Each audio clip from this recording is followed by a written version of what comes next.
Agenda.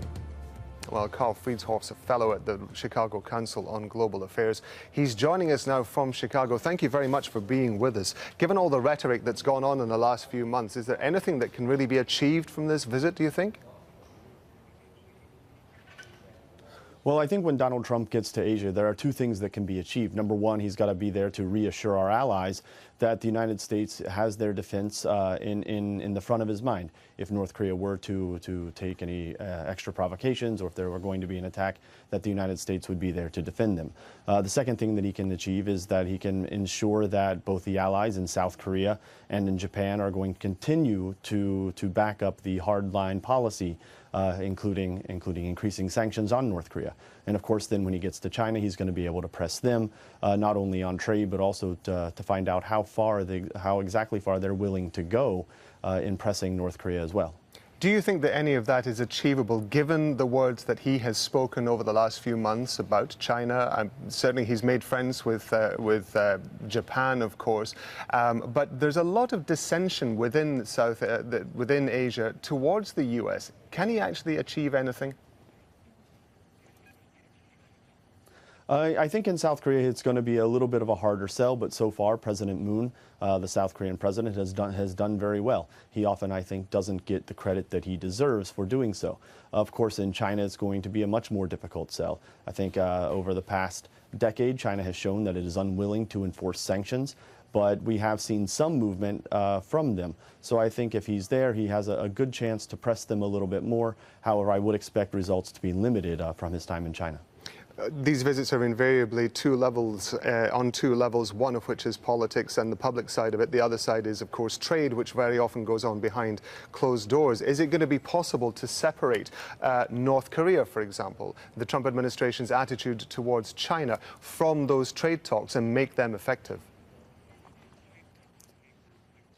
No, those are going to be, I think, one and the same thing. The Trump administration has said that it's willing to take a much harder line on trade in order to try to force action on North Korea. Of course, the Chinese officials have said that if it comes to a trade war, that they will be ready and they are prepared to win such a war. So separating in China is going to be very difficult. However, it will be much easier to do in South Korea and Japan. In Japan, I think he's going to try to discuss perhaps a bilateral trade agreement, which he's brought up before. But of course, that will operate much separately from North Korea, and he's going to do the same in South Korea, where they are currently revising or renegotiating the bilateral trade agreement, and that should operate separately from North Korea as well. How much do you think Donald Trump's domestic problems are going to impact on this visit? Well, in terms of when he gets to Asia, I think that all of the countries, obviously, they're going to know. And the question will be how much they trust him, how much influence they think he actually has. That can influence the other countries' positions. And then, that may make China more unwilling to follow along. They may try to play hardball, and they'll not give in. When in the past, if he had been in a stronger position, China would have been perhaps more willing to deal. And now he's kind of given away that leverage. Talking of leverage, do you think, therefore, that China and other South Asian countries whose economies are booming are now in a position to not regard the US influence in the way that they used to in the past, because their own economies are strengthening all the time? Well, of course, they're going to have to regard the U.S., and because the U.S. is still an important player in the region, but China is slowly cutting into that, and specifically in Southeast Asia. One of the complaints that these countries have long had is that the United States hangs democratization and human rights over their heads, and quite frankly, they don't appreciate it in all cases. I think Thailand is a good example of that. But now they have China with an open checkbook, and China does not do these things, and so China is willing to write those checks and fund infrastructure projects and a lot of other things that are needed. And so in that way, the U.S. influence is being undercut, but I don't think that's going to be a detriment overall.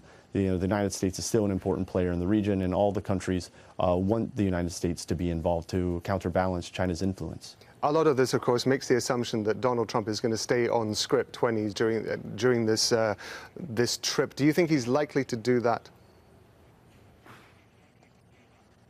Well, given his history, I mean, absolutely. I think we obviously can't plan for it because it will be unexpected, but everyone in the back of their mind is certainly thinking about that. You know, this is a very long trip, 12 days, and actually it's just been extended so he can attend the East Asia Summit on the very last day. And there are concerns with reports saying that even his own staff is concerned that he could go off script and disrupt things in a major way. If there are tweets that go out towards North Korea that provoke them or undermine some of his other visits, you know, that's a major concern for you, the United States, the National Security Council staff, and for our allies, quite frankly. Karl Friedhoff, Fellow at the Chicago Council on Global Affairs. Thank you very much for your time. Thank you.